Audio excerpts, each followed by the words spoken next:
जय मसीह। क्या आप अपना विश्वास को बढ़ाना चाहते हैं? कई लोगों से मैंने इस सवाल को सुना, हमारा विश्वास को कैसे बढ़ा सकते हैं? आज का दिन ये संदेश पूरा सुनिएगा। हमारा विश्वास को बढ़ाने का क्या तरीका है, बाइबल क्या सिखाती है, उसके बारे में बोलना चाहता हूं। आइए प्रार्थना के साथ हम शुरू करें। स्वर्गीय पिता, आज का दिन तेरे वचन लेकर आए हैं। वचन तेरा, सुनने वाला तेरा है। आप हमसे बात कीजिए यीशु मसीह के सामर्थ्य नाम में, आमेन आमेन आमेन। लूका का सुसमाचार 17 अध्याय 5वें पद में हम देख सकते हैं, चेले लोग यीशु मसीह से कहते हैं हमारे विश्वास को बढ़ा दीजिए। क्यों चेले लोग यीशु मसीह से अपना विश्वास को बढ़ाने का मांग किया? यीशु मसीह किया हुआ कई चमत्कार अपनी आंखों से उन्होंने देखा। उनको ये पूछ सकते थे, प्रभु हमारा जीवन में आप जैसे चमत्कार करते हैं वैसे चमत्कार करने का तरीका हमको सिखाओ। लेकिन चेले लोगों के मुंह से वो नहीं आया। चेले लोगों ने कहा हमारा विश्वास को बढ़ा दीजिए। एक बात को ध्यान रखना, मसीह जीवन का आधार विश्वास है। इब्रानियों की पत्री 11:6 में लिखा है, विश्वास बिना उसे प्रसन्न करना अनहोना है। तो एक विश्वासी का जीवन में विश्वास बहुत जरूरी है। हम आगे देखते हैं, विश्वास बढ़ाने का कुछ खास बातें बोलकर मैं समाप्त करना चाहता हूं। सबसे पहली बात, परमेश्वर का वचन। मसीह जीवन में परमेश्वर का वचन को इतना अहमियत है, वचन बिना उनका जीवन अधूरा है। आप देख सकते हैं इब्रानी 4:12 में, परमेश्वर का वचन जीवित, प्रबल, हर एक दो धारी तलवार से भी चौका है। परमेश्वर का वचन में जीवन है। रोमी 10 अध्याय 17 पद में आप देख सकते हैं, सुन सकते, पढ़ सकते हैं, वहां लिखा है विश्वास सुनने से, सुनना मसीह के वचन से होता है। तो विश्वास बढ़ाने के लिए परमेश्वर का वचन पढ़ना, सुनना, मनन करना जरूरी है।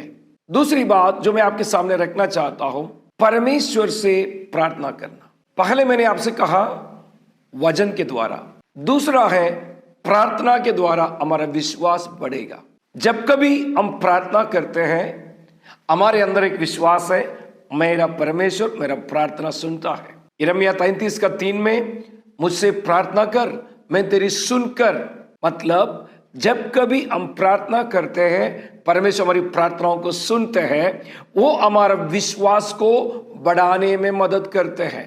कई बार लोग प्रार्थना करके ये कहते हैं, क्या मेरी प्रार्थना परमेश्वर सुनता है?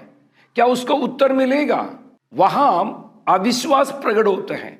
जब एक व्यक्ति विश्वास के साथ प्रार्थना करते हैं, उनका विश्वास में बढ़ोतरी होता है।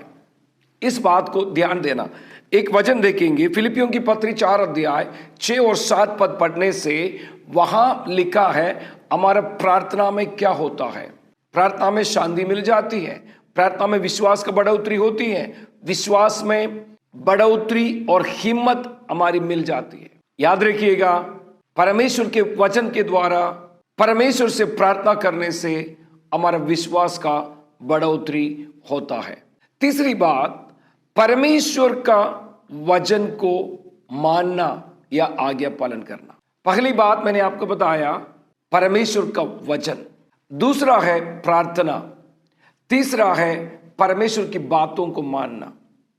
अगर विश्वास में बढ़ोतरी होने के लिए आप चाहते तो परमेश्वर का वचन मानना बहुत जरूरी है। मेरे जीवन में परमेश्वर जो कहते हैं, मैं विश्वास के साथ उसको करने के लिए कोशिश की। नूह का जीवन देखो, परमेश्वर ने जो कहा सो नूह ने किया, इसलिए उनको विश्वास था। जब परमेश्वर ने जहाज बनकर बारिश शुरू होने से पहले नूह को जहाज में जाने के लिए कहा, निसंदेह वो अपने परिवार को लेकर अंदर गया, क्योंकि वो जानते थे, उनका विश्वास मजबूत था, परमेश्वर जो कहता है वो करने वाला है। भाई बहन, अगर आप विश्वास में कमजोर हैं, आज के दिन मैं आपसे कहना चाहता हूं, वचन पढ़ना, वचन मनन करना मत छोड़िए। प्रार्थना के लिए समय निकालिए और परमेश्वर की बातों को मानिए। आप अद्भुत कामों को, विश्वास के कामों को आपके जीवन में देखोगे। उसके द्वारा परमेश्वर की महिमा होगी, आपका विश्वास का बढ़ोतरी होगी, दूसरों को भी विश्वास का बढ़ोतरी का कारण आप बनेंगे। इस वचन के द्वारा प्रभु सभी को आशीषित करे। मारानाथा। आपके लिए एक उपहार मेरे हाथ में है, आशीषों का स्रोत। कई साल पहले प्रभु ने इस बात मेरे मन में डाला और ये किताब अभी कई भाषा में प्रकाशन किया गया। ये किताब पढ़ने वाला कई लोगों के जीवन में प्रभु ने अद्भुत काम किया। मैं चाहता हूं सही आशीषों के स्रोत में आप पहुंचने पाए, ये आशीष आपके जीवन में बहने पाए। इसका प्रदीप प्राप्त करने के लिए हमें संपर्क कीजिए। प्रभु आपको इस किताब पढ़ने से आशीष देवे।